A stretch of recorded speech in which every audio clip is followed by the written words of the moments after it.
Hello everybody. I know I promised to do this earlier and post it, but I actually lost my voice.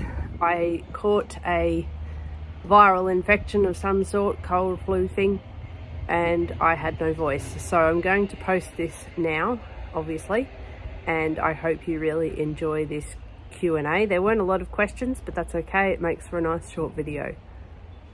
The first question was, are all arthritises, all types of arthritis, autoimmune? And the simple answer to that is no. However, there are a lot of arthritises that are autoimmune diseases. So the most common autoimmune type of arthritis is rheumatoid arthritis, which can also affect other organs, not just the synovial fluid in the joints, but generally with rheumatoid arthritis, that's what it affects. So the synovial joints kind of keep everything lubricated so that your joints can move nice and easily and freely, and when the body starts to attack that fluid, then it starts to dry up and become painful and swollen and causes the arthritis. That's basically the way that rheumatoid arthritis works. Osteoarthritis is one that is not autoimmune, and I actually have osteoarthritis myself, and it's where the joints start to wear out, the cartilage starts to wear out, and the ends of the bones sort of wear out, and it becomes a little bit harder to move because the cartilage is sort of a cushioning type material around the bones. So a lot of people will get it in joints like I particularly have it in my knuckles and my hips, but a lot of people get it in their hips and knees and wrists, and knuckles are sort of, you know, one of those things that can happen as well. So that's kind of the difference. Osteoarthritis is normally known as like a wearing down of the joints as you get older, whereas a rheumatoid arthritis is the synovial fluid is being attacked by your immune system and causing rheumatoid arthritis. So that's kind of the difference. There is psoriatic arthritis, is another autoimmune arthritis, and that normally comes with psoriasis. So when you've got that dry, scaly sort of looking stuff on your skin, and the doctor diagnoses that as psoriasis, then you are at risk of psoriatic arthritis, which is kind of little nodules that come up on joints, sort of like what's on your skin, I guess, is the best way to explain that. And that causes an arthritis autoimmune condition. Lupus is another one that can come with arthritis as an autoimmune condition. And a lot of juvenile arthritis is autoimmune as well. So it certainly has a big issue with the disease, or with the diagnosis, I guess, is autoimmune is a cause of a lot of it, but it's certainly not all arthritises are not autoimmune. But yes, it is a big part of that. So I hope that answers that question. The question was, what is an autoimmune disease? Going along the same lines of autoimmune, and maybe I should have answered this one first, but anyway, I'm just going in order of how they were asked, or when they were asked. So autoimmune disease is where the immune system attacks healthy cells in the body. So it gets a bit confused. When you have your immune system, they're like an army that's trained to fight things that shouldn't be in your body. So that could be bacterial, could be viral, could be fungal, could be anything that's not supposed to be there, basically. And what happens is the white blood cells will educate further white blood cells to develop antibodies and to develop an understanding of what those invasions are, so that it can attack them more successfully next time. So if you've had a winter cold, for example, and then you go around other people who've had that same, or have that same cold in them now, that are contagious, it's very unlikely that you'll get the same cold again, because your immune system recognizes it. It's been educated to know that that's an enemy that needs to be attacked and taken out, and then you won't get sick, right? So when the immune system gets confused, this is the theory on autoimmune, by the way. There's a couple of other theories that are sort of being splashed around, and I'll explain them in a moment. But at the moment, we understand autoimmune to be the immune system gets confused with what is its own cells and what is an invasion. And we're not sure on the cause of that. Some say that maybe there's a virus that has been in the body for a long time that's attacking cells, and then the immune system's actually trying to do its job, but in the meantime it's got confused and recognizes its own cells as a invasion, right? There's also another explanation to do with heavy metals, that when the body calls for help from the immune system, so inflammation, there is heavy metals in the white blood cells, and so, or in the tissue that they're attacking for that invasion, and then they end up actually attacking the heavy metal and not themselves, but they're doing damage in doing that attacking of that cell. So there's many different theories on what an immune disorder is, or what an autoimmune disease is and how it's caused. But really it's about the immune system either attacking itself in some cases, or attacking parts of the body that it doesn't recognize as a part of the body. So in rheumatoid arthritis, for example, it attacks the synovial fluid because it doesn't recognize those cells as part of the body. And then you've got things like celiac disease is another one where it's an autoimmune response to wheat. So there's lots and lots and lots and lots of different autoimmune diseases, and that's just a few of them. But basically that's what it's about, where the immune system attacks healthy cells. That's pretty much the be all and end all at the moment as we understand it. There's a whole heap, like I said, of theories around that, but that's the basic of what an autoimmune disease is. This question was, should I take turmeric? And I'm kind of going to answer this as, should I take anything? Or should I give anything to my animals? Because I get these questions a lot. And the answer is, if there is an issue with dirty blood, if your blood is thick, if you have inflammation, then yes, maybe you should be taking turmeric. It depends on the situation. If there's digestive issues, I don't recommend it because it can upset the digestive system. But it really depends on why you want to take it. So if you're looking at herbs as something that you want to get into and something that you find interesting, but you're kind of just looking at it as a preventative, maybe consider using food rather than herbs. I say that kind of, it's really an individual basis. I can't say whether you should be taking turmeric or not based on using it as like a preventative, or even as there's lots of anti-inflammatories out there. So considering why you're using a herb is a really good idea. Don't just kind of go in and start using copious amounts of anything without considering why you're doing it first, and then kind of researching that. So if you're taking it possibly for arthritis, yes, it can be really good for arthritis, but maybe you have some digestive issues as well, and there may be a better way of dealing with that arthritic condition. And I know we're talking about a lot about arthritis today, but it is something that people ask a lot about. So ginger, for example, if you have arthritis and you also have digestive issues, ginger could be a better option than turmeric. And turmeric should also be activated. That's a lot of people don't realize that, but we don't absorb a lot of turmeric. So we actually need pepper and an oil. A lot of people use coconut oil, and I know that that's a bit of a touchy subject with some people. Having said that, I use it.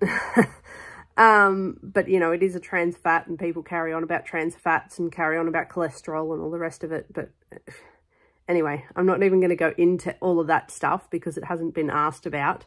But if you want to know about cholesterol and the absolute crap that we're being told, then please do ask and I will explain it to you.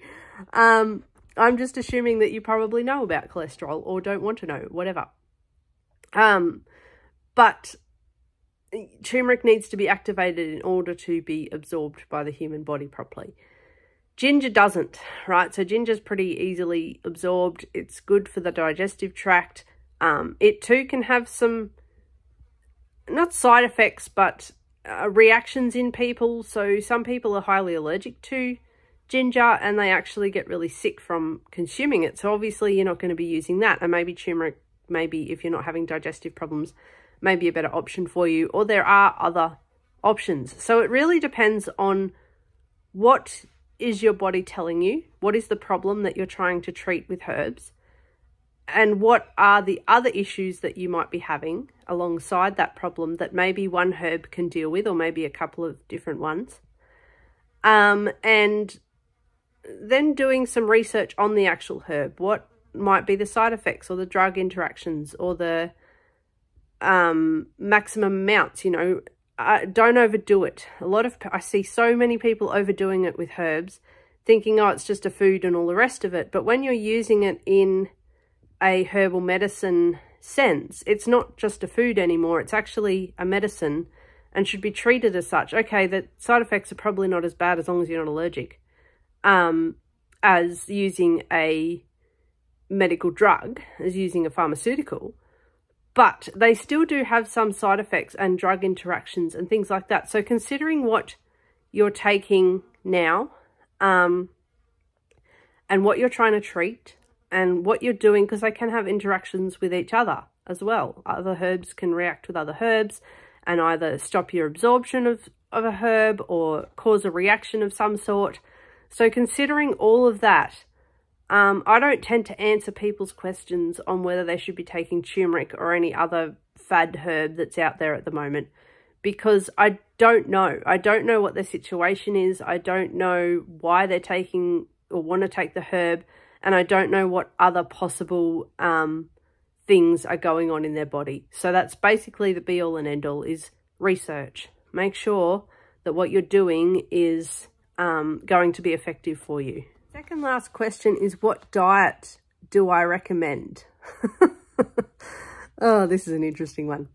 I actually don't recommend any diet apart from a varied one. There are so many arguments and so many books and so many resources on different diets. There's the plant diet, and then there's the carnivore diet, and then there's the anti-lectin diet, and then there's the what else is there? Anti-nightshade diet, and the this and the that, and the anti-grains, and then the full grain, and then like it just goes on and on and on and on and on. If you are reacting to something, your body is telling you not to eat that thing, right? Like, it's pretty simple. If you're like me and you're reacting to gluten, well, don't eat gluten. That's pretty much how I go about diets. I am all for varied diet. I also try not to have too much ultra-processed foods, because obviously a lot of foods are somewhat processed in order to, be on the shelves. So looking at diet, I recommend a varied diet. I don't have anything against any diet. A carnivore diet, as long as it's varied in the different things that you're eating, like fish, chicken, meat, eggs, dairy, whatever. If that's working for you, then great. That's fantastic. I'm not going to tell you to go on a plant-based diet. If you're on a plant-based diet and everything's going well, you're getting enough protein, you're getting enough fats, well, great. I don't have anything to say about that. The problem comes with a lot of plant-based, in particular, vegans and vegetarians and things like that, when they're eating a lot of ultra-processed foods. So we're talking soy. I do not like soy whatsoever. I think it should just be gotten rid of altogether. Lecithin is great. It really works for people with ulcers and all that kind of thing, and it's fantastic, but you can get sunflower lecithin. So let's kind of do that and get rid of soy altogether. Soy, it has a lot of problems because it's highly processed, but it's also very genetically modified. And I also don't like corn for this reason, and wheat. But if you, a lot of vegetarians and vegans eat a lot of it, right? They eat lots of fake meats that are made from soy. They eat lots of, they think that soy is their protein. And it's a real tough one, because I understand why they do it, and I know I'm all for varied diets and all that kind of thing, but I don't like ultra-processed foods. If we can get rid of them altogether, that would be great.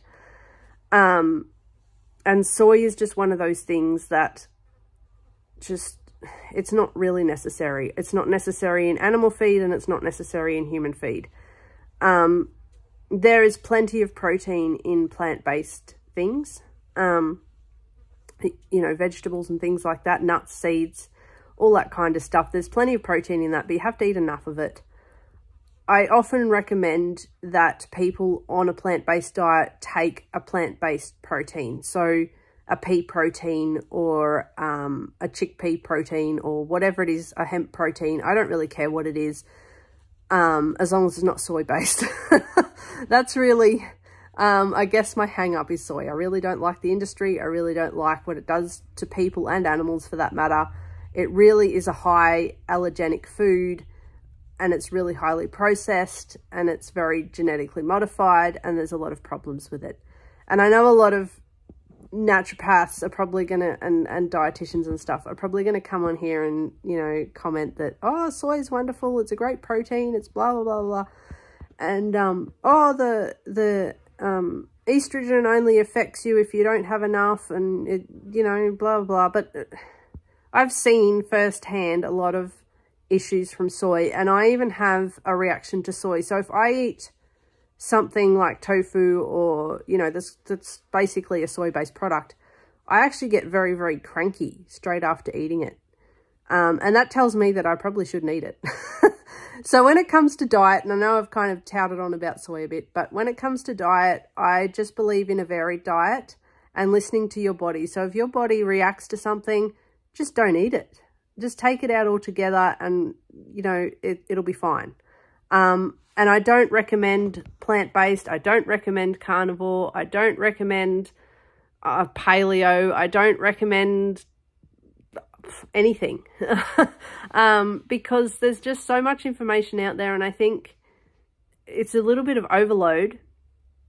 And really, if you're eating food that is the least processed, lots of fruits and vegetables, if you're doing the plant-based thing, obviously, or if you're doing the Mediterranean thing, or if you're doing the balanced thing, like I am, and just kind of don't have an exclusion focus apart from foods that you react to.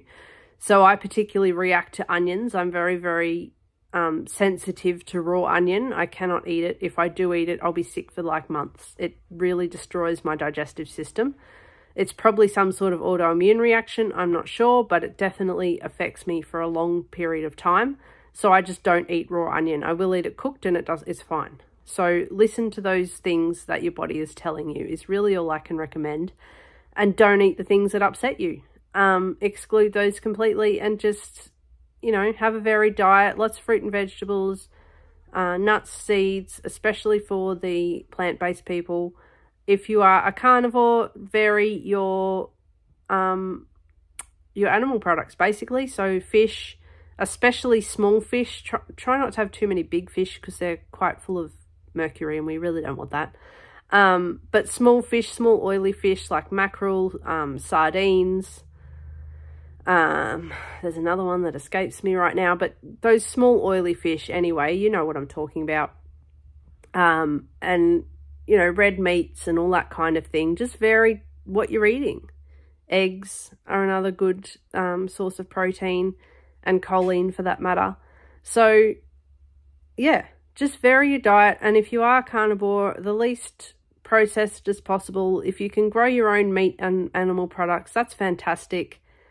I use raw milk. I'm not going to suggest anyone does because I'll get in trouble, but I use it and I've never had any problems with illness. The reason why they stopped using it was actually because they were feeding the cows moldy grain and the milk was coming out blue, and they were basically colouring it to make it white, and it was making people sick because they're basically drinking mold. So that's why they made it illegal to sell raw milk, and basically, unless you have your own cow, it's very, very difficult to get raw milk. So we do have our own cow, and that's what we use. I'm not going to recommend that because I'm not allowed to, but I am allowed to use it because I have my own cow. So let's just leave it at that. Varied diets, that's what I recommend. The last question is, what should I do to be more healthy? It really depends on what you are doing now and all those kinds of variables. But I kind of have a bit of an acronym for health and the 3 main things that contribute to it. And that's RAD, R-A-D, rest, air, diet. So rest is a pretty obvious one, getting enough sleep, but also getting at least a day of rest, not working, doing other things, going for a walk, that kind of stuff. Resting the mind. And this is really important to do because it actually gives you good brain health when you give your brain a rest from getting dopamine all the time and from being on high alert all the time, especially when you're working in an office kind of situation where you're maybe not out very much and you're very highly exposed to screen time. Your eyes are very exposed to the fake blue light that the electronics put out, and you're exposed to all the electromagnetic fields and all that kind of thing all the time. It's actually really detrimental to your health. So actually taking a break, at least for a day, and doing something completely different that you enjoy doing, like whether that's getting out into nature or whether it's, I don't know, doing a crossword puzzle or something, as long as it's not electronic, which can be dopamine as well, but it's a lot lower level than sort of, you know, getting achievements done and all that kind of work stuff, or gaming or whatever it is that you're doing that's giving you all of that dopamine exposure. But to actually kind of be a little bit, not bored, but relaxed. Even bored is good. We're kind of in a world now where it's all comfort and all entertainment. And we really need to have that time where we don't have to continuously hit buttons to achieve things, or continuously watch a show to find out what's happened next, or all of that kind of stuff. It contributes to a dopamine overload, and then that contributes to ADHD, contributes to Parkinson's disease, contributes to dementia. All these kind of things can be attributed to too much dopamine happening in the body, happening in the brain. So to take a break, go for a walk in nature is really an awesome thing to do, because you're getting away from all those electronics, as long as you haven't got your phone in your pocket, and you're relaxed usually, and getting in really good air and all that kind of thing. And I actually recommend doing that a few times a week, just going for a walk, even if it's just 5 minutes, or a walk around the block even, it doesn't matter.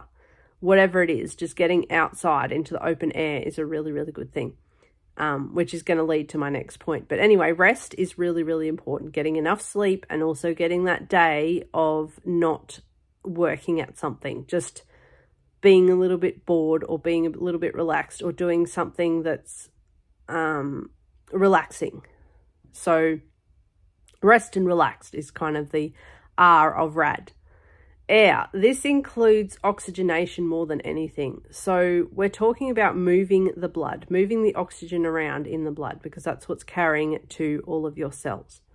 And your cells need oxygen in order to make energy, in order for you to survive, right? So when you become stagnant, that's when illnesses can happen, because it's a bit like still water. It's sort of just, it's still, and it can just allow things to fester. But when it's moving around a lot, not only does your blood pressure come down and, you know, you feel better because all your cells are well oxygenated and all the rest of it, but it also prevents disease because it can't sort of sit and fester and do its thing because it's being moved around all the time. The lymphatics are moving around. So the lymphatics are your immune system, basically, and they're just going to attack things really quickly if they're moving around a lot. So air includes exercise, because exercise is the best way to oxygenate your body, to get the oxygen moving, to get the blood moving, to get the lymphatics moving. Anything that's kind of high intensity, where you're running or jumping or swimming really fast or moving quite a lot, is going to move your lymphatic system. It's going to speed up your metabolism. So for those of you trying to lose weight, this is really, really important, because you need to speed up your metabolism in order to get rid of that excess fat that you've got, right? So exercise is really important, but also air quality comes under this as well, and getting really good airflow. So outside air, usually, unless you're right in the middle of a city where there's lots of carbon monoxide around and stuff that maybe you don't want to be breathing in, maybe you want to put an air purifier in your house if that's the case. But outside air is really, really important, to get that for at least 20 minutes a day, at least, if not more. Opening windows to let it into the house or into the office, all that kind of thing is really going to help with oxygenation, because the more fresh air that you get, the more your lungs will take on, and the better you will be in your cellular life, which means that you'll be better in your health. So we've got rest and relaxation, we've got air and exercise, and then we've got D is for diet. Now, I'm not saying to go on a diet in relation to the question just before this about what diet do I recommend. Personally, I just listen to my body, and if there's something I react to, I take it out. If there's something that makes me feel really good, well, I have more of that. So leafy greens, for example, they can make you feel a little bit yuck to start with, because they're actually sweeping your digestive tract. But we know that they're good for us. So if you're not having an allergic reaction, then possibly you may feel a little bit of discomfort at first when you start to eat leafy greens, for example, because they are doing that sort of cleaning up, mopping up stuff, the fiber in them and all that kind of thing, and high fiber foods and all that sort of stuff. So that's not such, when we understand what the reactions are and what to expect, then we know a little bit more about the diet and that kind of thing. So I like to eat a lot of leafy greens because I know that my body needs a lot of magnesium, needs a lot of iron, and these things help with that, as well as I do eat some red meat as well. And I also have some digestive things, so these help to keep my digestive tract clean. But definitely, your diet is really up to you and what you feel in your heart, what you believe and all that kind of thing. But having a varied diet, usually I do like people to be fairly plant-based when they are looking at recovering from disease, because animal products are a little bit tougher on the digestive system. So in that case, then I would suggest that you do a little bit of research if you're trying to overcome disease, and see where that takes you. If that takes you to the plant-based diet, great. If it takes you to the carnivore diet, great. Whatever works. But I do tend to go to more towards, from my own research and my own experience, a plant-based diet when there is disease recovery. And this could be like I'm going through now with the viral disease recovery, or it could be a more chronic disease recovery. So there is a difference. There's acute disease, which comes on fairly quickly, and it's normally pretty strong. It's normally like a viral infection or something like that, where it's pretty horrendous. It's pretty tough, but then it goes away quickly, right? Chronic disease is where it usually doesn't come on so quickly. Maybe you don't even notice the changes so much. Some autoimmune diseases can be like this, like rheumatoid arthritis. MS can come on slowly, but they tend to last a very, very long time, especially if left unresolved and that kind of thing. So that's the difference between acute and chronic. It doesn't mean that one is particularly worse than the other. Like, a lot of people will come and tell me that they've got chronic pain and they think that that means that the pain is really bad. It doesn't. It just means that the pain is ongoing. So you could have a really slight dull ache, which I have all the time with my disease as well, and it doesn't really affect you that much. You still can move around and do what you need to do through the day. You can still exercise. You can still run and jump and do all these, physical things. It doesn't really affect you. But if it's ongoing, then it's chronic pain, right? Acute pain is usually caused by injury, where it comes on and it's really, really painful usually, really quickly, and then it sort of recovers fairly quickly. That's an acute pain. It doesn't actually give you a level of pain. Usually the level that's used is the scale of 1 to 10, basically, where 1 is kind of hardly any pain and 10 is the worst pain you've ever been through. That's kind of how pain is, decided on as to how bad it is. And it is very subjective because people's pain tolerances are different and all that kind of stuff. But anyway, that kind of went off track a bit, but I thought it was important to explain the difference between chronic and acute. So when there is any kind of disease recovery, it doesn't matter if it's chronic or acute, looking into maybe possibly changing the diet in order to accommodate for that. So some people find that they need the carnivore diet because if they eat anything plant, they get a response, they get inflammation. And that could be because animal products don't tend to feed viruses and infections. So they may actually have a bit more of a problem than they realize. And the meat and animal product diet is stopping that from happening, and that's fine. That's absolutely fine. I'm not telling them to go and eat plant-based because their body is telling them that they should be having a carnivore diet. And if that's working for them, then that's great. If it isn't working, then maybe looking at a different, and this applies to anyone. This applies to a vegan. This applies to a carnivore. This applies to a paleo diet person, anyone. If it's not working, then consider changing it, because a lot of people won't. They don't look at their diet as part of their lifestyle. They just think that it's a healthy diet, so therefore they should be fine. But obviously they're not fine because they've now got ill health. So just considering all things, considering rest, considering how much oxygenation is going on, air, and considering diet is really the most important things to live a healthy life. There's other things that play into part, like stresses and all that kind of stuff that herbal medicine can really help with. But in general, if you are kind of not really dealing with any health issues, but you just want to be healthy, maybe you've got a little bit of excess weight or something, I don't know. Or maybe you are healthy, but you just want to maintain that and just want to stay healthy.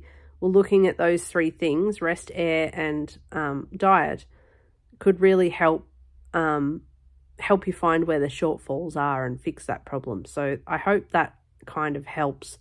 I know it's a little bit of I don't know, a bit of a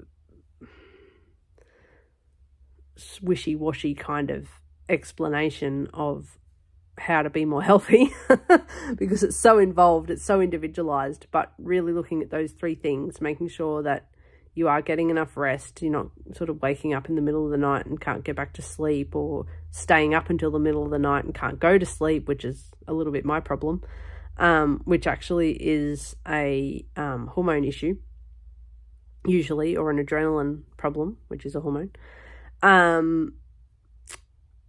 Making sure that all of that is kind of in alignment, and then making sure you're getting enough exercise. I don't really care what kind of exercise you do. I tend to do high intensity interval training. That's a mouthful. And the reason for that is I'm trying to retrain my vagus nerve to behave itself, because I do have a lot of neurological problems. I have cranial nerve issues, which is making my eyes dart about all the time, nastiness. It causes facial control problems. So I actually have only just started to gain back some facial control, which is really quite interesting. And that's all from cranial nerve damage. So I'm trying to retrain my nerves to behave themselves a little bit better, and understand the difference between heart rates, because I do have an arrhythmia that has become a problem in the last year. So dealing with that, trying to retrain it, and it is working. I'm having less issues with that arrhythmia. So the high intensity interval training is working well for me, and I'm doing that with a rebounder or a mini trampoline. You can do it with swimming, you can do it with running, you can do it with whatever. I don't care what you do, as long as you get moving, because it's really important that we move. We are designed to move, and it's really important that we do that in order to actually get blood flow happening. And then considering your diet. Is it working for you? If it is, well, then you don't need to change it. And if it's not, well, then you need to look at what changes you can make. So thank you everybody for paying attention for this long. I know it's been a bit of a long video answering these questions. Like I said, there wasn't very many questions, so hopefully that would make for a short video. Unfortunately, that didn't work out so good, but I really hope that you now understand what's going on in your body as far as those particular things go. And for those of you who asked questions, thank you very much. And I will hopefully do another one of these. I'll just see what, the response is, I guess. And we might do another one in a couple of months or so. I am going back to study in September, so I will be a little bit snowed under then. I did take the semester off just because of this heart condition, and things were just piling up, and I was getting really, really stressed. I had another business deal that fell through in the end, but may have gone on, and it was going to be massive. So I took a bit of a break, that rest thing again, and got myself back on track. So I'm now having a lot less heart issues. My heart rate still is a little bit high, but it's definitely not as high as it was, and it's coming down. So what I'm doing is working, which is fantastic. And yeah, so I hope to see you again very soon, but yeah, we'll just see how the response goes and all the rest of it. So thank you very much.